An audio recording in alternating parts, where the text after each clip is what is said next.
제사했네. 하나님의 그늘 날 거룩해 하시었네. 난 주보혈 안에 있네. 나 원수의 어떠한 공격에도 더 이상 넘어지지 않네. 난 주보혈 안에 있네.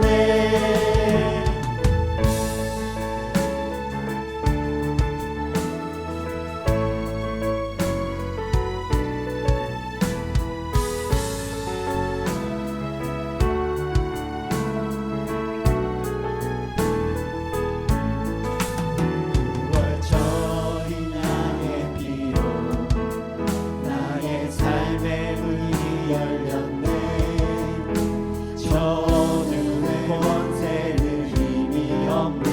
주 보혈의 능력으로 원수가 날 정죄할 때에도 난 의롭게 설 수 있네. 난 더 이상 정죄함 없네. 난 주 보혈 안에 있네. 난 주 보혈 안에 있네. 그 피로 내 제사했네. 하나님의 그늘 날 거룩해 하시었네. 난 주 보혈 안에 있네. 나 원수의 어떠한 공격에도 더 이상 넘어지지 않네. 나 주 보혈 안에 있네. 나 주 보혈 안에 있네. 그 피로 내 제사했네. 하나님의 그늘 날 거룩해 하시었네. 난 주 보혈 안에 있네. 나 원수의 어떠한 공격에도 더 이상 넘어지지 않네. 난 주 보혈 안에 있네. 난 주 보혈 안에 있네. 그 피로 내 제사했네. 하나님의 그늘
이 시간 우리에게 주시는 하나님의 말씀은 요한복음 19장 38절에서부터 42절까지의 말씀입니다.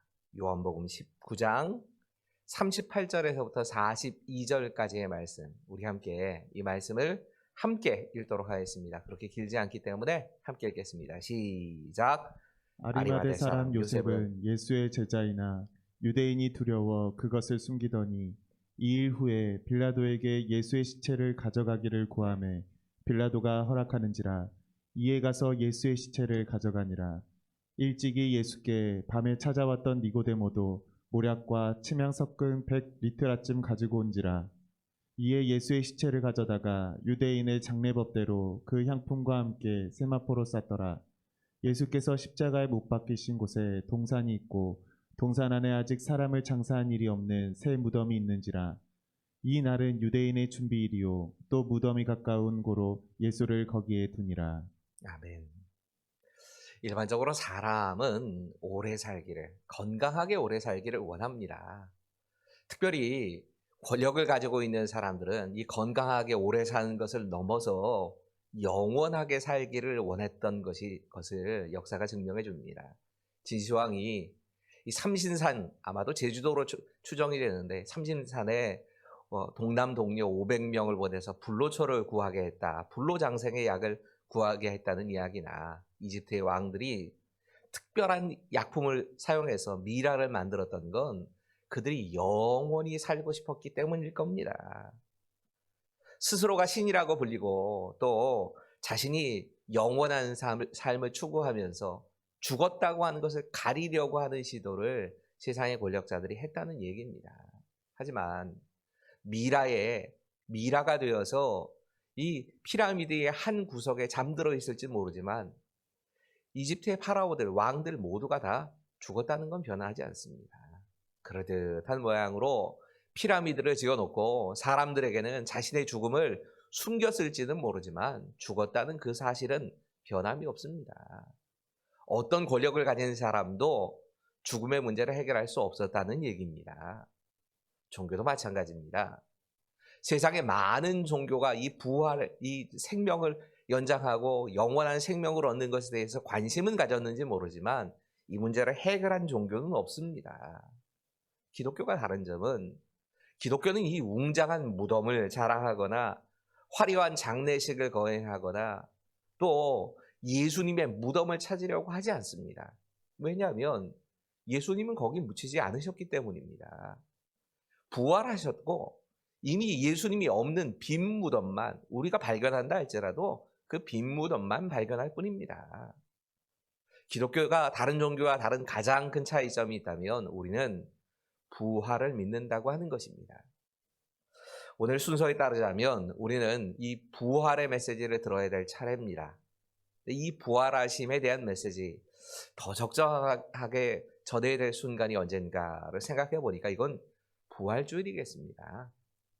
그래서 이 부활주일에 몸이 다시 사는 것과 영원히 사는 것에 대한 말씀과 함께 새벽에는 그렇게 말씀 전하고 우리 부활주일에 부활에 대한 메시지를 전하는 것이 맞겠다라고 생각이 들었습니다.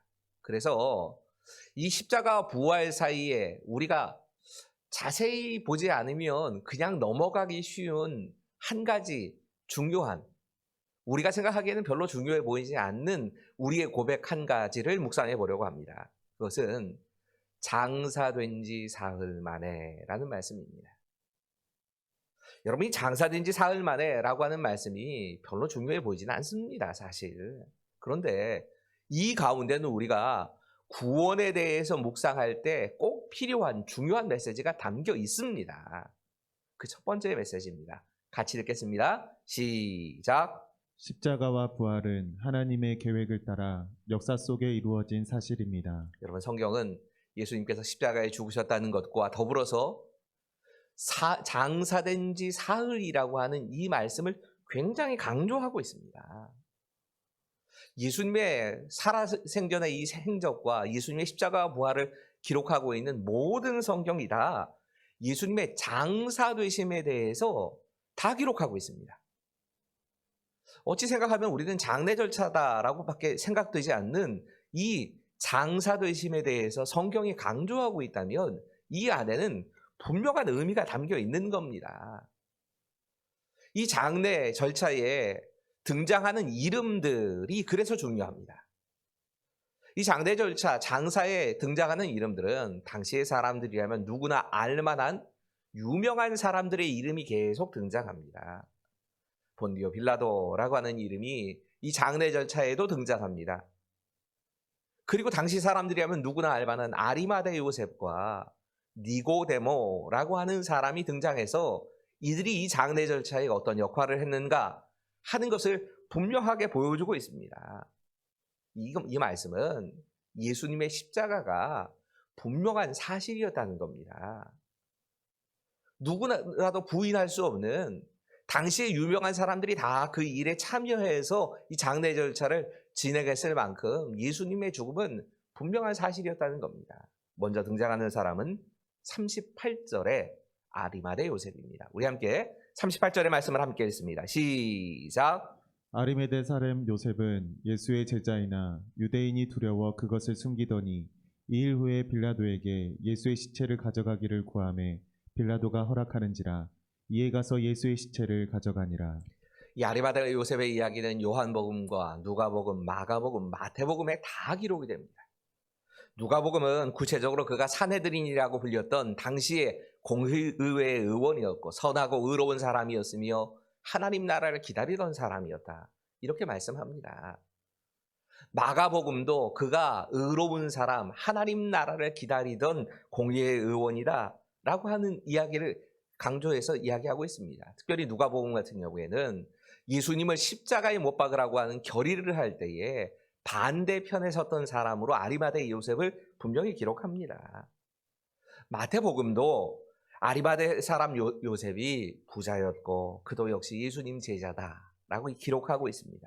대강 정리해보자면 아리마대 요셉은 당시의 사람들에게 많은 존경을 받던 훌륭한 인격을 가진 사람이었고 선한 사람이었고 공의의 의원이라고 하는 지위를 가진 사람이었고 부자이기도 했던 겁니다.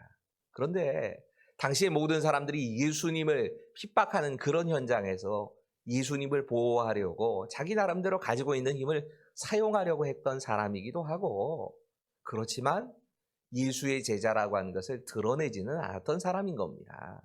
그런 그가 이제 예수님의 장례 절차가 치러질 때에 예수님 십자가를 지시고 죽으신 후에 장례가 치러질 때에 등장한 겁니다. 예수님의 무덤을 자기가 준비하고 총독에 가서 예수님의 시체를 달라고 하는 이 역할을 감당하는 모습으로 아리마대 요셉이 지금 등장한 겁니다. 또 한 사람 등장하는 사람은 니고데모라는 사람이지요. 이 니고데모는 요한복음에만 나옵니다. 근데 니고데모의 이야기는 또 희한하게도 요한복음에 여러 차례 등장합니다. 여러분, 이 니고데모라고 하는 이름을 우리가 처음으로 성경에서 만나게 되는 것은 요한복음 3장입니다. 바리새인이었고 산헤드린이라고 하는 의회의 의원이었던 이 니고데모도 아리마대 요셉과 같은 그런 공의회 의원이었습니다. 그런 힘이 있는 권력자였던 니고데모가 밤중에 조용히 예수님을 찾아옵니다.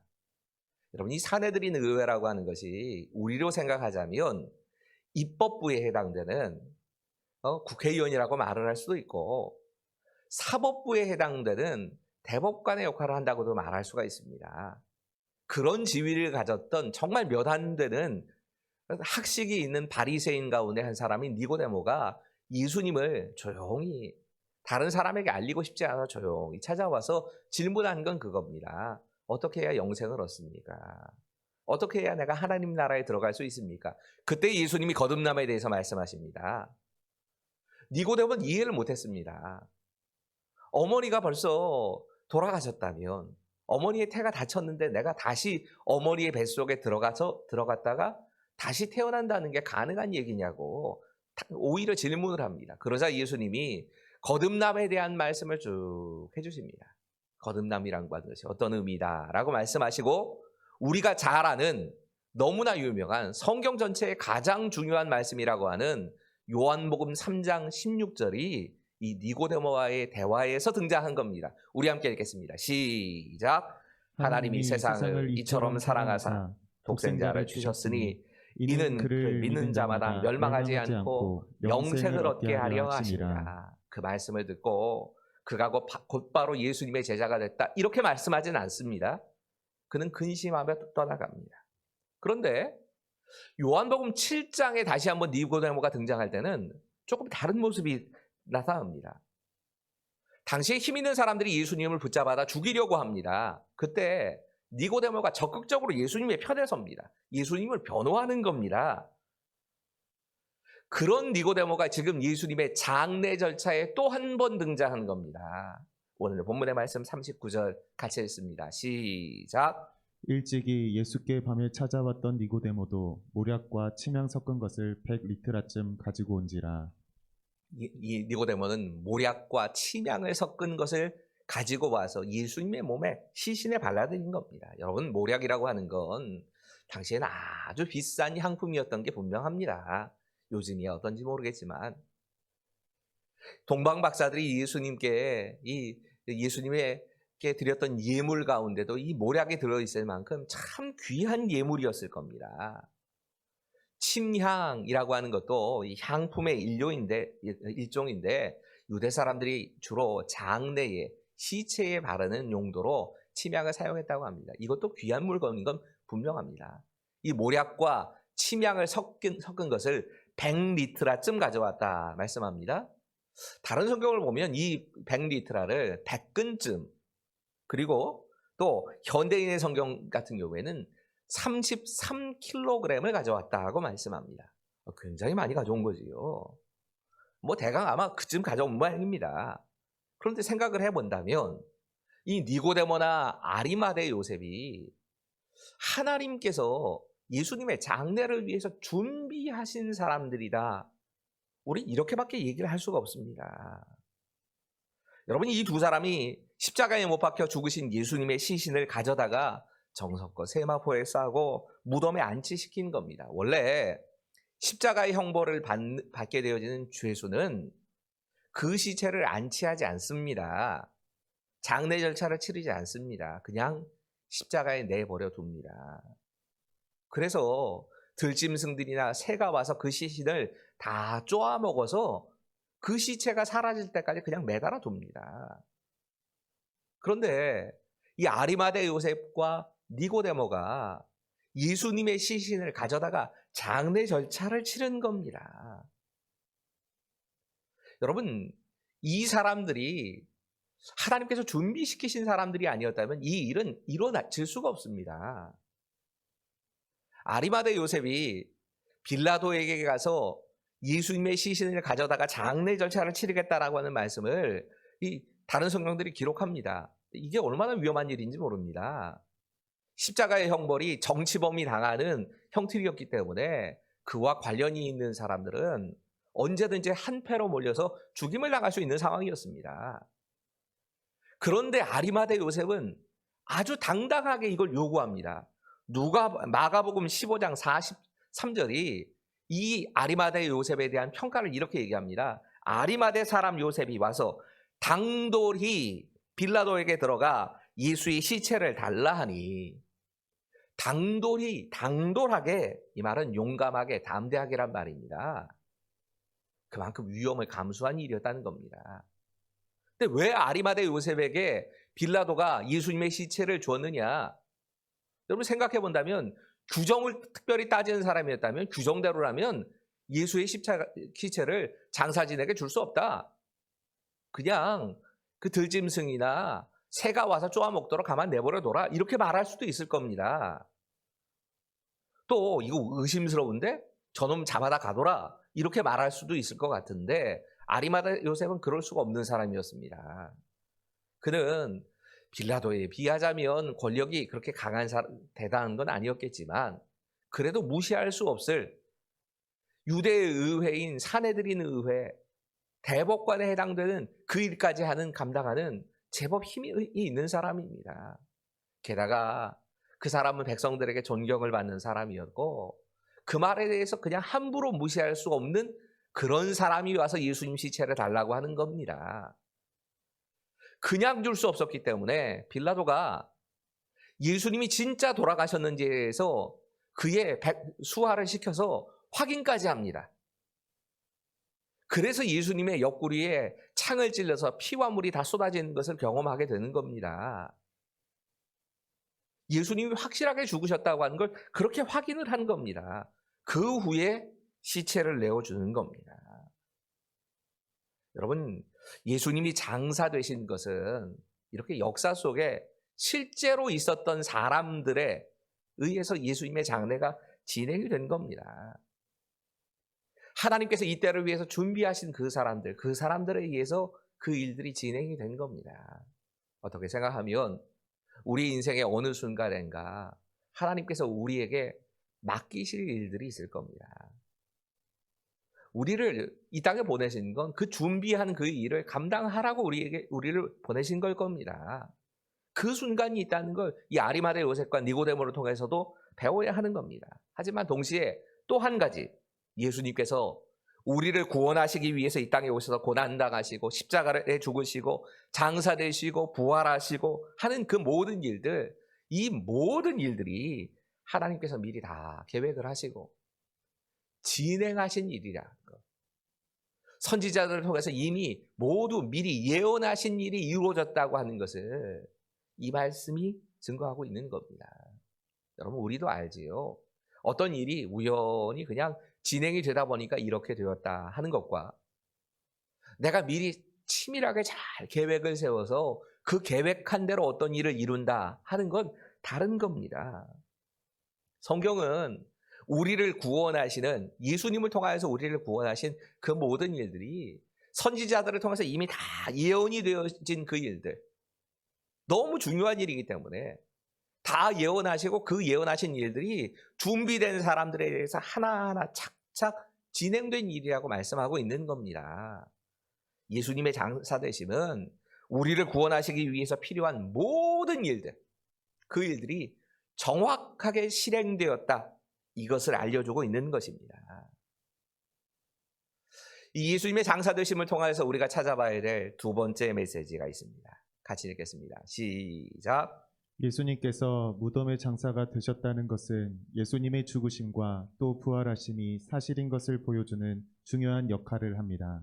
여러분, 예수님께서 십자가에 죽으셨다는 사실을 이걸 부인하기 위해서 사탄과 그리고 사탄을 추종하는 그 사람들이, 힘을 가지고 있는 사람들이 초대교회 처음서부터 계속해서 애를 썼습니다. 그래서 그들이 설명하는 게 예수님이 십자가에 죽으신 게 아니라 기절하셨다고. 기절하셨다라고 말을 할 수가 없는 겁니다.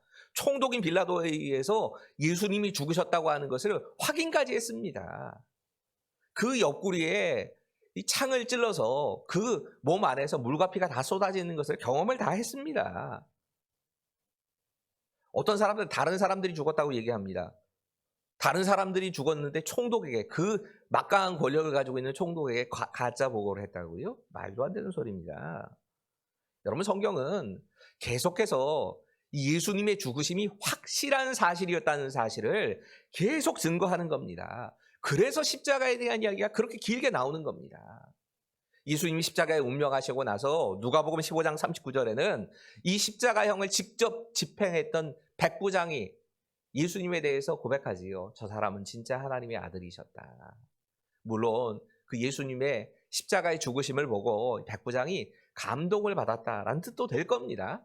그런 의미도 있을 겁니다. 하지만 그보다 오히려 그 예수님의 죽음이 확실한 사건이었다는 걸 얘기하는 겁니다.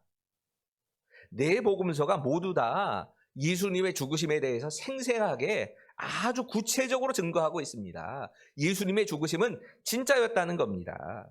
오늘 본문도 마찬가지입니다.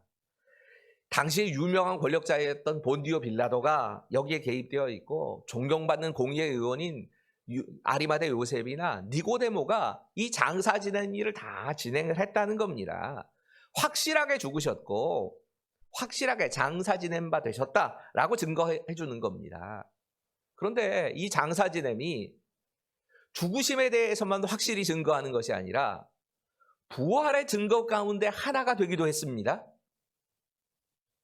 그래서 이 장사 지냄이라고 하는 것이 십자가와 부활 사이에 연결고리 역할을 하게 되는 겁니다. 여러분, 이 예수님의 시체가 장사되었던 곳이 아리마대 요셉이 자기가 무덤으로 사용하려고 했던 새 무덤이었다고 말씀합니다. 우리 함께 41절의 말씀을 읽습니다. 시작. 예수께서 십자가에 못 박히신 곳에 동산이 있고 동산 안에 아직 사람을 장사한 일이 없는 새 무덤이 있는지라. 누가복음 23장은 이 무덤에 대해서 아직 사람을 장사한 일이 없는 바위에 판 무덤이다 말씀합니다. 아직 사람이 장사 지낸 바 되지 않은 새 무덤, 튼튼한 무덤이라고 하는 얘기입니다. 지금 예수님의 장례가 치러졌을, 장사가 지내졌을 당시에 유대인들의 무덤의 모습을 저렇게 보여드리는 겁니다. 동굴을 파서 큰 산에 이 동굴 안에다가 시신을 안치합니다. 우리처럼 땅을 파는 게 아닙니다. 그리고 동굴을 파서 시신을 안치한 후에는 그 앞을 큰 돌을 가져다가 막아 놓습니다. 근데 예수님의 시신에는 이 막아 놓은 돌이 장정이 20명은 달려들어야만 그 돌을 굴러낼 수 있을 만큼 무겁고 큰 돌이 그 앞에 막혀 있었습니다. 아마도 당시에 사람들이 예수님께서 부활하심에 대해서 이미 십자가를 지시기 전에 여러 차례 말씀하셨기 때문에 혹시라도 예수님 부활하시면 어떡할까 하는 걱정도 했고, 또 제자들이 예수님 시체를 훔쳐가가지고 그래서 예수님 부활했다라는 소리를 하면 어떡할까 라고 하는 걱정도 있어서 예수님의 시신을 놔둔 이곳을 큰 돌무덤에다가 바위를 앞에다 세워놓고 20명이 움직이지 않으면 겨우 움직일 수도 없을 만큼 그렇게 만들어 놓고 로마의 군병들을 데려다가 거길 지키게 하는 겁니다. 여러분, 예수님의 이 빈 무덤에 처음으로 찾아갔던 사람들은 마리아를 포함한 여인들이었지요. 그들은 예수님 시신에 향유를 발라드리기 위해서 예수님을 만나기 위해 안식 후 첫날, 사흘째, 장사된 지 사흘째 되는 그날에 예수님을 이른 새벽에 찾아갑니다. 그들에게 걱정이 있었습니다. 그 20명이나 들어서 굴러낼 수 있는 돌을 누가 굴러낼까? 사실 그 본문 묵상할수록 이 여자분들이 진짜 걱정해야 될 게 다른 거 있었는데 하는 생각이 자꾸 듭니다. 여러분, 아주 이른 아침에 거의 새벽녘에 출발해서 그래서 이제 날이 조금 밝아올 때에 그 무덤 앞에 도착을 했을 겁니다. 그렇다면 요즘처럼 치안이 완전하지 않은 그런 고대 사회에 군인들이 지키고 있는 그 무덤을 여자들만 몇 명이서 그 무덤 앞으로 갔다? 여러분, 이게 안전 보장이 안 되는 겁니다. 자신의 생명이나 여러 가지 면에서 이 안전이 보장되지 않는 그런 일이었을 겁니다. 위험을 무릅쓰고 하는 겁니다. 그런데 그들의 걱정은 그 돌을 어떻게 치울까에 있었던 겁니다. 원래는 이 돌을 그 앞에 막아놓는 건 산짐승들이 와서 시체를 손상하는 일이나 도굴꾼들이 와서 시체와 함께 묻어놓은 그런 애장품들 같은 걸 훔쳐가거나 이런 거 못하게 하려고 돌을 굴려놓은 건데, 다른 무덤과는 비교도 안 될 정도로 장정 20명이나 달려들어야지만 겨우 굴려낼 수 있는 그 돌이 그 앞에 있는 겁니다. 그런데 그 돌이 치워진 겁니다. 그 돌이 치워지고 그 안에 계신 예수님의 시신이 사라져버린 겁니다. 여인들을 기다리고 있었던 건 천사들이었습니다. 천사들만 남아서 그들을 기다리고 있으니까 여인들이 이 사람들을 천사로 알아보지 못하고 로마의 군병이나 무슨 젊은이들이 와 있는 줄로 생각하고 혹시 이 사람들이 예수님 시신을 옮겼을까 하는 생각 때문에 물어봅니다. 어디로 옮기셨습니까? 예수님 시신을 찾고 싶습니다. 그러자 이 여인들에게 청년들이 말을 합니다. 왜 살아계시는 분을 죽은 자 가운데 찾고 있습니까? 예수님 여기 계시지 않고 살아나셨습니다. 천사를 통해서 이 소식을 들은 여인들이 제자들이 모여있는 자리로 와서 자신들이 목격한 것을 다 증언하지만 사실 제자들은 이걸 또 받아들이려고 하지는 않습니다. 생각해 보십시오. 이 여자들이야말로 어떤 누구보다 예수님께 헌신적인 사람들이었습니다. 제자들 모두가 다 도망치는 그 십자가의 그 마지막 순간까지 예수님 따라갔던 사람들이 여인들이었습니다. 자신들의 안전이 보장되지 않는다는 걸 뻔히 짐작할 수 있었는데도 예수님께 그 시신에 향유라도 발라드리겠다고 그렇게 찾아간 사람들이 여인들이었습니다. 하지만 그들이 그것을 찾아간 건 예수님 시신에 향유를 발라드리기 위해서였지 부활하신 예수님을 만나기 위해서는 아니었습니다. 그런 믿음은 없었던 겁니다. 그런 그들에게 예수님의 이 빈 무덤은 부활의 증거가 된 겁니다. 여러분, 장사된 지 사흘 만에 라고 하는 것은 예수님의 십자가와 부활의 분명한 증거 가운데 하나입니다. 마지막으로 우리가 이 본문을 통해서 찾아야 될 메시지가 있습니다. 제가 계속 좀 묵상하고 있는 게 이게 하나님께서 우리를 구원하시기 위해서 말씀으로만 하시는 게 아니라 예수님 보내셔서 고난받게 하시고 십자가에 죽게 하시고 장사되게 하시고 부활하시는 이런 과정이 있었다고 하는 것에 대해서 계속 강조하고 있습니다. 마지막 메시지는 바로 그겁니다. 같이 읽겠습니다. 시작. 우리도 이 세상을 살아가면서 고난과 십자가를 통과하고 죽음을 통과한 후에 부활과 영생의 복락을 누리게 될 것입니다. 여러분, 우리도 이 세상에 태어난 사람으로 태어난 이상에는 고난도 당해야 될 것이고 십자가를 통과해야 할 것이고 죽음까지도 통과하고 장사 지내지는 그 일들을 다 당하게 될 것입니다. 사람들은 일반적으로 고난을 좋아하지 않습니다. 우리도 고난아 와라 뭐 이렇게 할 필요는 없는 겁니다. 죽는 거 싫어합니다. 죽어서 장례를 치른다 이걸 좋아할 사람들이 별로 없습니다. 심지어 교회 다니지만 교회에 다니는 우리도 예수님 믿는다 하면서도 이걸 싫어할 경우가 많이 있습니다. 어떻게 해서든지 이 땅에서 행복하게 건강하게 잘 살아보려고 하는 게 예수를 믿지만 우리에게도 똑같이 갖고 있는 마음인지도 모릅니다. 심지어 고생하는 것도 싫습니다. 가정을 위해서 우리가 마땅히 해야 되는 애쓰는 이 일들도 그걸 감당하는 걸 싫어하는 경우가 많습니다. 그냥 땀 흘리지 않고 일하지 않고 놀고 먹으면서 평안하게 살 수만 있다면 좋겠다 이런 생각을 가지고 그렇게 살아가려고 합니다. 그런데 우리가 예수님 십자가를 통해서 이 고난당하심에 대해서 장사되심에 대해서 묵상해 봐야 될 건 이겁니다. 예수님도 이 과정을 통과하셨습니다. 우리라고 예외가 없다는 겁니다. 우리가 시간이 지나가면서 늙어가는 것을 노화를 경험합니다. 어쩔 수 없지요. 병들어 갑니다. 죽어가고 있는 겁니다. 그런데 그 늙어가고 죽어가는 것에 대해서 원망하거나 두려워할 필요는 없는 겁니다. 이건 우리가 가야 될 하나의 과정인 겁니다. 좀 짜증 나긴 하더라고요. 나이가 들어가면서 밤잠도 좀 제대로 자지 못하기도 하고 약간의 우울증도 오기도 하고 목사라고 예외 아니거든요. 저도 다 지금 겪고 있습니다. 이런 순간들을 다 겪어가지만 우리에게는 이게 끝이 아니라는 걸 압니다. 영원한 생명을 향해서 가고 있는 과정인 겁니다. 어떤 사람은 조금 일찍 통과하기도 하고 어떤 사람은 조금 늦게 통과할 수도 있습니다. 하지만 다 가야 되는 겁니다. 우리가 이 세상에서 맺은 인연 때문에 그 인연을 끊는 것 때문에 또 어려울 것이고 또 고통스러운 과정이 우리에게도 있을 겁니다. 하지만 모든 사람이 다 가야 할 길인 겁니다. 그 과정을 통과해야 우리는 영원한 생명을 만나게 되는 겁니다. 이 세상의 사람들 예수 믿지 않고 자기 마음대로 살고 있는 그 사람들에게는 이 죽음이라고 하는 것이 영원한 형벌로 가는 통로가 될 뿐입니다.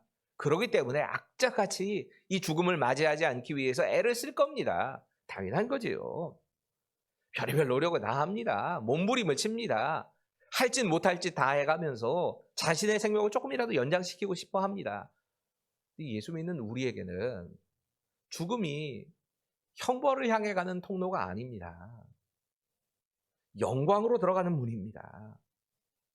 우리가 진짜 예수님을 나의 구주 나의 하나님으로 모시고 산다면, 예수 그리스도의 십자가의 복음이 바로 나를 위한 십자가의 복음이라고 하는 사실을 믿는다면, 우리에게는 그 죽음이라고 하는 통과하는 그 문이 영원한 형벌을 향해 가는, 지옥으로 가는 형벌의 문이 아니라 하나님의 영광에 들어가는 그 문으로 변화될 겁니다. 확인 한 가지만 하면 됩니다. 내가 진짜 예수 그리스도의 십자가를 나를 위한 대속의 죽음으로 믿고 받아들이고 있는가?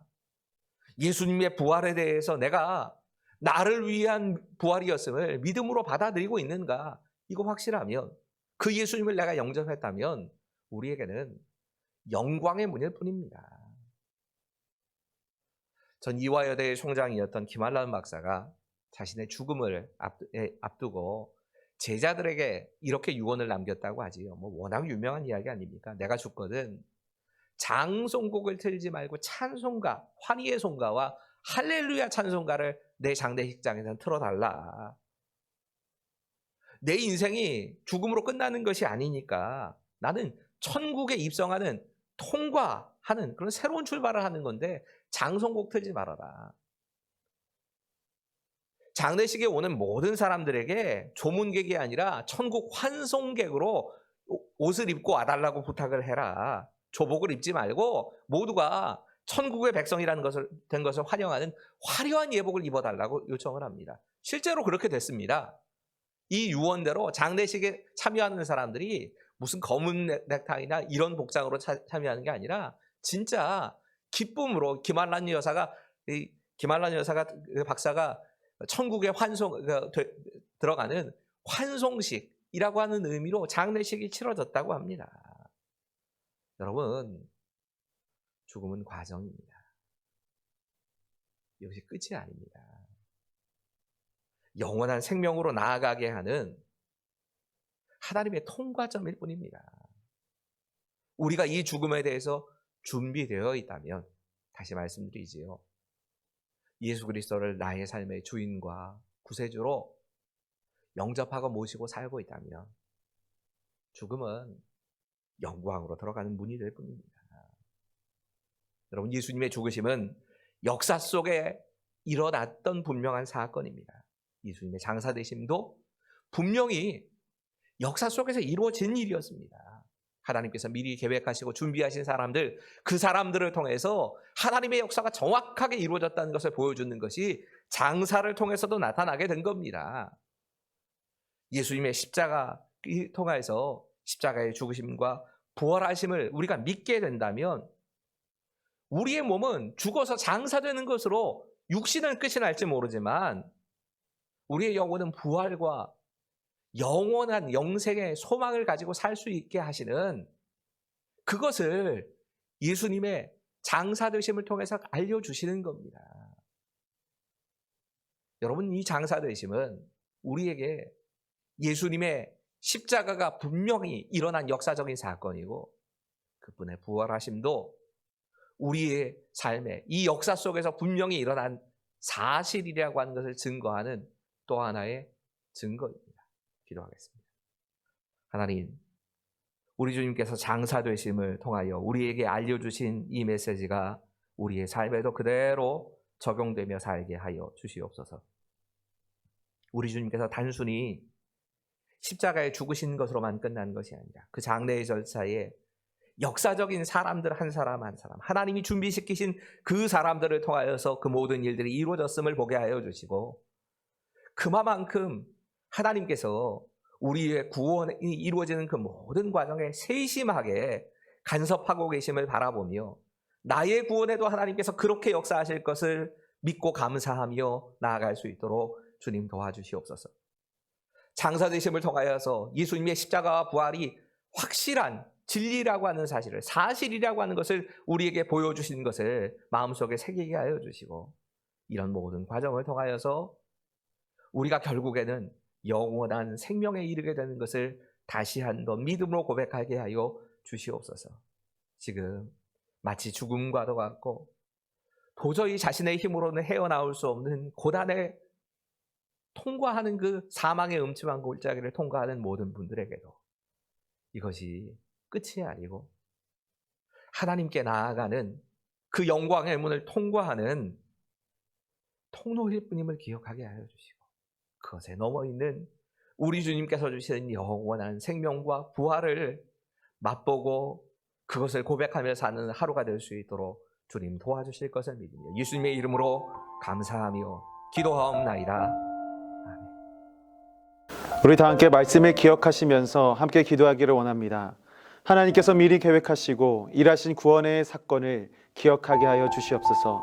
구원의 사건이 그냥 흘러버리는 사건이 아니라 기억하는 사건, 우리와 관계된 사건으로 기억하는 삶이 되게 하시도록 우리 함께 입을 모아 기도하도록 하겠습니다.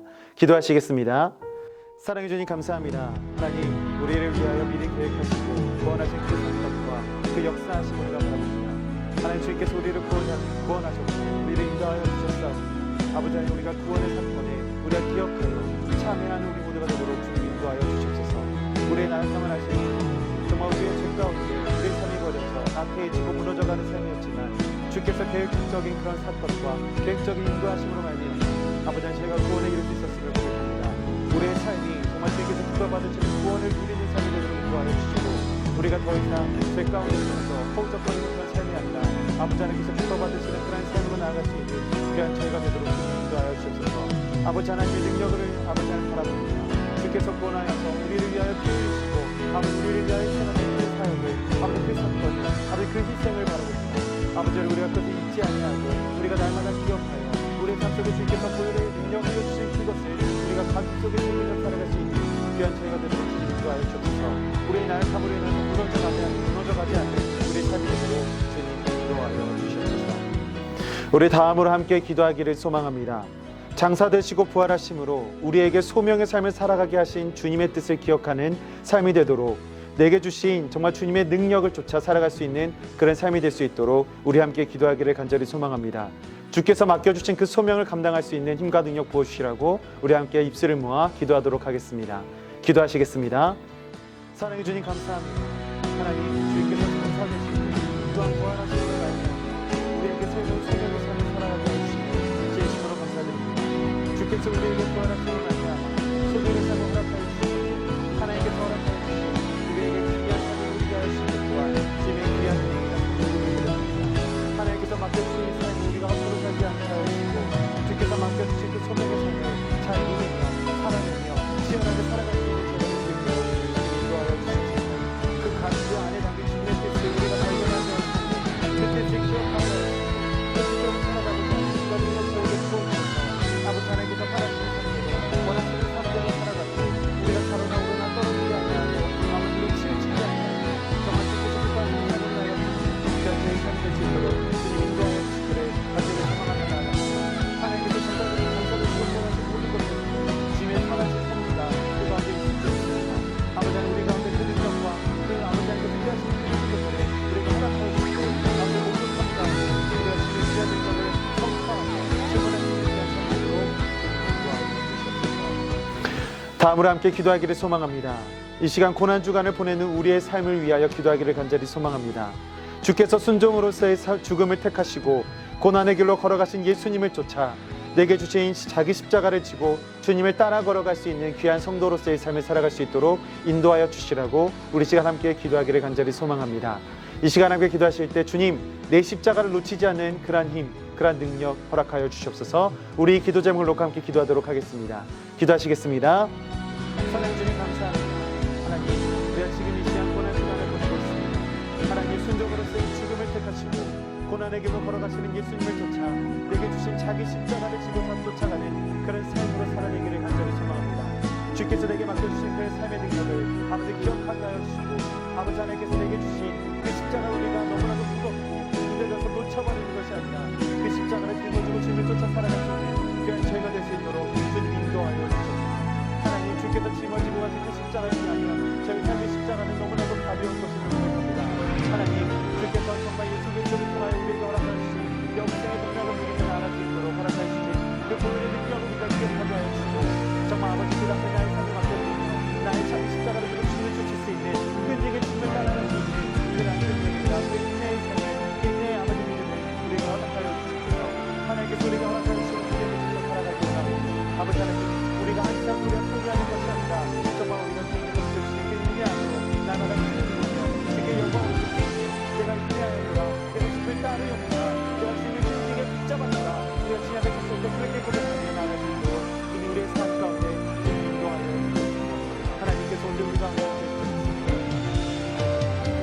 우리 다음으로 교회 학교의 회복을 위해서 기도하기를 간절히 소망합니다. 다음 세대의 아이들이 주를 향한 갈망을 회복하게 하여 주시고 그 가운데 예배할 수 있는 열심을 또한 회복하게 하여 주시고 아이들의 삶의 예배가 굳건하게 세워져 쓰임받는 주님의 일꾼들이 될 수 있도록 우리 이 시간 다음 세대 아이들 교회 학교의 회복을 위해서 함께 마음 모아 기도하도록 하겠습니다. 기도하시겠습니다. 사랑해 주님 감사합니다. 이 시간 교회 학교의 회복을 위해서 기도합니다. 다음 세대 아이들이 주를 향한 갈망과 주를 위한 열심을 회복되게 하여 주시고 정말 아버지 하나님의 뜻을 위하여 자신의 삶을 맡겨드릴 수 있는 그 가운데 성장할 수 있는 귀한 아이들 되도록 주님 인도하여 주시옵소서. 아이들의 삶의 예배가 굳건하게 세워지게 하시고 아버지 그 아이들이 주님을 예배할 때 그곳이 어디 있든 간에 그곳의 장소가 어디든지 간에 아버지 하나님 예배할 수 있는 진정한 예배의 처소가 될 수 있도록 예배의 처소 삼으셔서 하나님께서 그 자리에 친히 임재하여 주시고 아이들과 동행하여 주시기를 간절히 소망하며 나아갑니다. 하나님 정말 아이들의 삶 가운데 아버지 모든 아이들을 호흡하는 것 행동하는 것 생각하는 것 모든 것 자체가 주님을 향할 수 있도록 인도하여 주시고 주님을 바라보게 하여 주시고 아버지 하나님께서 일하시고 아버지께서 지키셔서 아이들 세상의 섭리에 사무치는 것이 아니라 아버지 하나님 진리의 능력에 붙들려 사는 귀한 다음 세대 아이들이 될 수 있도록 주님 붙들어 주시옵소서. 속히 코로나가 끝나서 아버지 하나님 마음껏 예배할 수 있는 그런 예배의 때가 속히 임할 수 있도록 도와주시고 아버지 하나님을 바라보며 주의 뜻 의지하며 아버지 하나님 온전히 주의 굳건한 팔로 붙들려 살아가는 그런 아이들 되도록 주님 인도하여 주시옵소서. 이 시간 한국 교회를 위하여 기도합니다. 이 시간 예배 공동체의 회복을 위하여 기도하실 때에 예배하는 모든 이들의 각자가 주께서 세우신 교회의 힘을 깨닫고 모든 삶 가운데 영과 진리로 예배드리는 삶을 누릴 수 있도록 이 시간 한국교회의 모든 예배 공동체의 회복을 위해서 함께 목소리 모아 기도하도록 하겠습니다. 기도하시겠습니다. 사랑해 주님 감사합니다. 이 시간 한국교회의 모든 예배 공동체의 회복을 위하여 기도합니다. 하나님 한국교회가 지금까지 성장하였고 부흥할 수 있었던 것은 한마음 한뜻으로 주님 앞에 기도하였고 예배하기 때문이었음을 이 시간 고백합니다. 어려운 시대 속에서도 주님을 예배하는 것을 포기하지 않았고 절망 가운데 놓여있을 때에도 주님을 찾는 일에는 소홀히 하지 않았던 한국교회의 그 기억을 아버지 우리가 다시 한번 회복하기를 소망합니다. 이 시간 한국교회가 정말 아버지 하나님께서 안주하며 현실 세태에 무너져가는 건데 무너져가는 것을 우리가 가만히 지켜보고 있는 것이 아니라 또 치열한 노력으로 땀방울 흘리며 눈물을 흘리며 주님께 돌아가고자 회복하고자 열심을 내는 한국교회가 될 수 있도록 주님 인도하여 주셔서 정말 이 세대 가운데 손가락질마다 한교회가 되지 않게 하시고 아버지 이 나라 민족을 세우며 이 나라 민족을 주님의 위로하심을 전할 수 있는 귀한 한국교회가 될 수 있기를 간절히 소망하며 나아갑니다. 주님 예배하는 모든 이들의 각자가 주께서 세우신 교회의 매겨나게 하시고 각자가 교회가 되어 예배할 때에 부정한 부족함이 없이 영과 진리로 예배할 수 있는 주님의 귀한 자녀들 될 수 있도록 주님이 인도하여 주셔서 하나님께서 우리가 허락한 은혜를 쫓아 살아가게 하시고 정말 한국교회가 하나님의 영광을 가리는 것이 아니라 하나님의 영광을 회복하며 하나님의 영광을 드러낼 수 있도록 하나님의 주인공이 되실 수 있도록 아버지 한국교회가 그림자가 되어 더욱더 하나님의 영광을 받게 할 수 있도록 아버지 한국교회를 통하여 일하여 주시옵소서. 하나님 모든 것들을 주의 손에 달려주시오니 주께서 일하시되 끝까지 살아가는 주의 은혜를 바라고 따라가시는 한국교회의 귀한 예배 공동체가 될 수 있도록 인도하여 주시옵소서. 이 시간 마지막으로 함께 기도하기를 소망합니다. 이 시간 함께 기도하실 때 각자 가지고 있는 기도 제목을 두고 기도하시기를 소망합니다. 정말 하나님께서 우리에게 기도하실 수 있는 마음을 허락하여 주신 것은 모두 다 하나님의 선하신 계획을 따라 우리를 사용하여 주시기 위함입니다. 이 시간 그 마음을 품으시면서 주께서 내게 주신 기도 제목을 두고 간절히 기도하시되 나를 위하여 말할 수 없는 탄식으로 성령께서 강구하시는 그 능력을 힘입어서 우리 기도 제목을 놓고 선포하심으로 함께 기도하시도록 하겠습니다. 함께 기도하시겠습니다.